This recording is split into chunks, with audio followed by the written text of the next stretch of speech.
और सुनने वालों को अस्सलाम वालेकुम। नाज़रीन गिरामी, हमारा ये ईमान है कि दुनिया में एक वक्त ऐसा आएगा जब अल्लाह ताला अपने इज़्न से इसराफील अलैहिस्सलाम को जिंदा फरमाएगा और सूर को पैदा करके उसे फूंकने का हुक्म देगा। लिहाजा अल्लाह के हुक्म के मुताबिक इसराफील अलैहिस्सलाम सूर फूंकेंगे और सूर फूंकते ही तमाम अव्वलीन व आखरीन, मलाइका, जिन व इंस और हैवानात अल्लाह के हजूर एक मैदान में पेश हो जाएंगे, जिसे हम मैदान हशर कहते हैं। ये मैदान हशर मुल्क शाम की जमीन पर कायम होगा, जिसकी जमीन ऐसी हमवार होगी कि एक किनारे पर राई का दाना गिर जाए तो दूसरे किनारे से बासानी दिखाई देगा। आज की मुंतखब शुदा वीडियो में हम उसी मैदान हशर का तज़किरा करेंगे और बताएंगे कि किस तरह सारी दुनिया शफात की खातिर दर बदर फिरेगी। दोस्तों, अहादीस के मुताबिक मैदान हशर में सूरज की गर्मी के अलावा भी बेशुमार तकालीफ और सख्तियां होंगी, जिनको लोग पूरा एक साल बर्दाश्त करेंगे।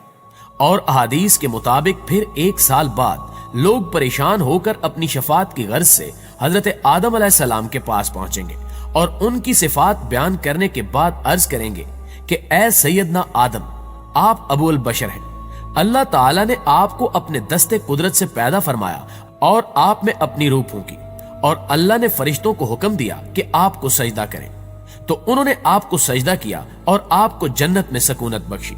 ये सिफात बयान करने के बाद लोग हजरत आदम अलैहिस्सलाम से इल्तिजा करेंगे कि क्या आप अपने रब की बारगाह में हमारी शफात फरमाएंगे, और क्या आप देखते नहीं कि हम किस मुश्किल सूरत हाल में हैं और हमें कितनी बड़ी तकलीफ ने घेर लिया है। हजरत आदम अलैहिस्सलाम इस सवाल का जवाब देते हुए फरमाएंगे कि मेरे रब ने आज ऐसे गजब का इजहार फरमाया है कि ऐसा गजब न कभी पहले फरमाया था और न आइंदा फरमाएगा। मुझे उसने एक दरख्त का फल खाने से मना फरमाया था, तो मुझसे उसके हुक्म की तामील में लग्ज़ सरसाद हुई। लिहाजा मुझे अपनी जान की फिक्र है, इसलिए तुम हजरत नूह अलैहिस्सलाम के पास चले जाओ। लिहाजा लोग हजरत नूह अलैहिस्सलाम की बारगाह में हाजिर होकर अर्ज करेंगे कि ए सैयदना नूह, आप अहले जमीन के सबसे पहले रसूल हैं और अल्लाह ताला ने आपका नाम अब्दुल शकूर यानी शुक्र गुजार बंदा रखा। तो क्या आप नहीं देखते कि हम किस मुसीबत में हैं? क्या आप देखते नहीं कि हम किस मुश्किल सूरत हाल में हैं और हमें कितनी बड़ी तकलीफ ने आ लिया है?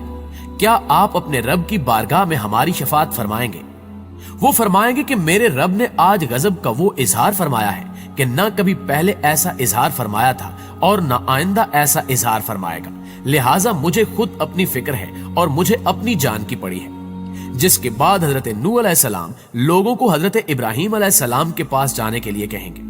लिहाजा सब लोग हजरत इब्राहीम अलैहिस्सलाम के पास आएंगे और कहेंगे कि आप अल्लाह के नबी और सारी जमीन वालों में इसके दोस्त हैं, इसलिए आप अपने परवरदिगार के यहाँ हमारी सिफारिश कीजिए। क्या आप नहीं देखते कि जिस हाल में हम हैं और जो मुसीबत हम पर पड़ी है?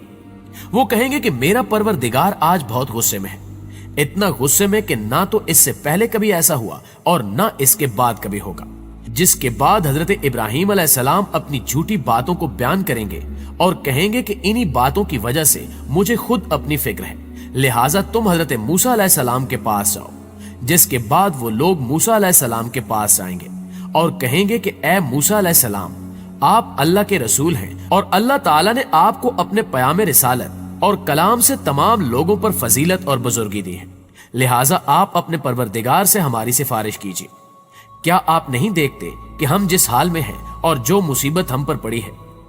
मूसा अलैहिस्सलाम उनसे कहेंगे कि आज मेरा रब ऐसे गुस्से में है कि इतना गुस्से में ना इससे पहले कभी हुआ और ना इसके बाद कभी होगा, और मैंने दुनिया में एक शख्स को कत्ल किया था जिसका मुझे हुक्म ना था, इसलिए मुझे अपनी फिक्र पड़ी है। लिहाजा तुम हजरत ईसा अलैहिस्सलाम के पास जाओ। जिसके बाद वो हजरत ईसा अलैहिस्सलाम के पास आएंगे और कहेंगे कि ए ईसा, आप अल्लाह के रसूल हैं और आपने माँ की गोद में लोगों से बातें की और आप अल्लाह का वो कलमा है जिसको उसने मरियम की तरफ डाला था और उसी की तरफ से रूह है। लिहाजा आप अपने रब से हमारी सिफारिश कीजिए। क्या आप नहीं देखते कि हम किस हाल में हैं और कितनी बड़ी मुसीबत हम पर पड़ी है? ईसा अलैहिस्सलाम उनसे कहेंगे कि आज मेरा रब बहुत गुस्से में है, इतना गुस्से में कि ना इससे पहले कभी देखा था और ना कभी इसके बाद देखूंगा। मुझे तो खुद अपनी फिक्र है, लिहाजा तुम हजरत मोहम्मद सल्लल्लाहु अलैहि वसल्लम के पास जाओ। नाज़रीन गिरामी, लिहाजा अब मखलूक हजरत मोहम्मद सल्लल्लाहु अलैहि वसल्लम के पास आएगी और सब कहेंगे کہ آپ خدا کے رسول اور خاتم الانبیاء ہیں اور آپ کے سر پر کوئی گناہ نہیں ہے، اس لیے آپ صلی اللہ علیہ وآلہ وسلم اپنے پروردگار سے ہماری سفارش کر دیجئے۔ آپ صلی اللہ علیہ وآلہ وسلم عرش کے پاس آئیں گے اور اذن طلب کریں گے، پھر جب اذن ہوگا تو آپ سجدے میں گر پڑیں گے۔ آپ صلی اللہ علیہ وآلہ وسلم دیر تک سجدے میں رہیں گے، پھر آواز آئے گی کہ اے محمد سر اٹھاؤ، جو کہو گے سب سنا جائے گا اور جو مانگو گے دیا جائے گا، شفاعت کرو قبول کی جائے گی۔ آپ صلی اللہ علیہ وآلہ وسلم عرض کریں گے الہی امتی امتی، حکم ہوگا جاؤ، جس کے دل میں جو کے دانے کے برابر بھی ایمان ہوگا اس کو نجات ہے۔ آپ صلی اللہ علیہ وآلہ وسلم خوش ہو جائیں گے اور اس کی تعمیل کر کے پھر حمد و ثنا کریں گے اور سجدے میں گر پڑیں گے، پھر صدائے غیب آئے گی اے محمد سر اٹھاؤ، کہو سنا جائے گا، مانگو عطا کیا جائے گا، شفاعت کرو قبول ہوگی۔ آپ صلی اللہ علیہ وآلہ وسلم عرض کریں گے الہی امتی امتی، حکم ہوگا کہ جاؤ، جس کے دل میں رائی کے دانے کے برابر بھی ایمان ہوگا وہ بخشا جائے گا۔ غرض تیسری مرتبہ بھی آپ صلی اللہ علیہ وآلہ وسلم سجدے میں جا کر پھر امت کی بخشش کے لیے کہیں گے اور اس بار رائی کے سب سے چھوٹے دانے کے برابر ایمان والے شخص کی بھی بخشش کروا لیں گے۔ آخر میں آپ صلی اللہ علیہ وآلہ وسلم ایک مرتبہ پھر سجدے میں جائیں گے اور پھر ویسی ہی ندا آئے گی۔ آپ صلی اللہ علیہ وآلہ وسلم فرمائیں گے کہ جس نے تیری یکتائی کی گواہی دی یعنی لا الہ الا اللہ کہا اسے بھی بخش دے، تو صدا آئے گی کہ اس کا اختیار تمہیں نہیں، لیکن مجھے اپنی کبریائی اور عظمت و جبروت کی قسم، دوزخ سے ہر اس شخص کو نکال دوں گا جس نے مجھے ایک کہا اور اپنے لیے دوسرا معبود نہیں بنایا۔ اس طرح تمام مسلمانوں کو آپ صلی اللہ علیہ وآلہ وسلم کی شفاعت نصیب ہو جائے گی۔ دوستو، اگر ہم میدان حشر کے منظر کی بات کریں تو احادیث میں ملتا ہے کہ روز محشر زمین و آسمان کی سب مخلوق، فرشتے، جنات، انسان، شیاطین، جانور، پرندے تمام اکٹھے ہوں گے، پھر سورج طلوع ہوگا اور اس کی تپش پہلے سے دوگنی ہوگی اور اس کی حرارت میں موجود کمی دور ہو جائے گی۔ سورج لوگوں کے سروں پر ایک کمان کے فاصلے کے برابر آ جائے گا۔ اس وقت عرش الہی کے سائے کے سوا کہیں سایہ نہیں ہوگا اور اس کے سائے میں ابرار ہوں گے۔ سورج کی شدید تپش کے باعث ہر جاندار زبردست دکھ اور مشکل میں ہوگا اور لوگ ایک دوسرے کو ہٹائیں گے تاکہ ہجوم کم ہو، جبکہ اس وقت لوگ اللہ تعالیٰ کے سامنے حاضری کے خیال سے انتہائی شرمندہ اور ذلیل ہوں گے، اور یہی وہ وقت ہوگا جب سورج کی حرارت، سانسوں کی گرمی، دلوں میں پشیمانی کی آگ اور زبردست خوف و ہراس ہوگا اور ہر ایک بال سے پسینہ بہنا شروع ہوگا، یہاں تک کہ وہ قیامت کے میدان میں پانی کی طرح بھر جائے گا اور ان کے جسم بقدر گناہ پسینے میں ڈوبے ہوں گے، جبکہ بعض گھٹنوں تک، بعض کمر تک، بعض کانوں کی لو تک اور بعض پورے کے پورے پسینے میں ڈوبے ہوں گے۔ حضرت ابن عمر سے روایت ہے کہ حضور صلی اللہ علیہ وآلہ وسلم نے فرمایا کہ لوگ بارگاہ الہی میں کھڑے ہوں گے، یہاں تک کہ بعض لوگ کانوں تک پسینے میں غرق ہوں گے۔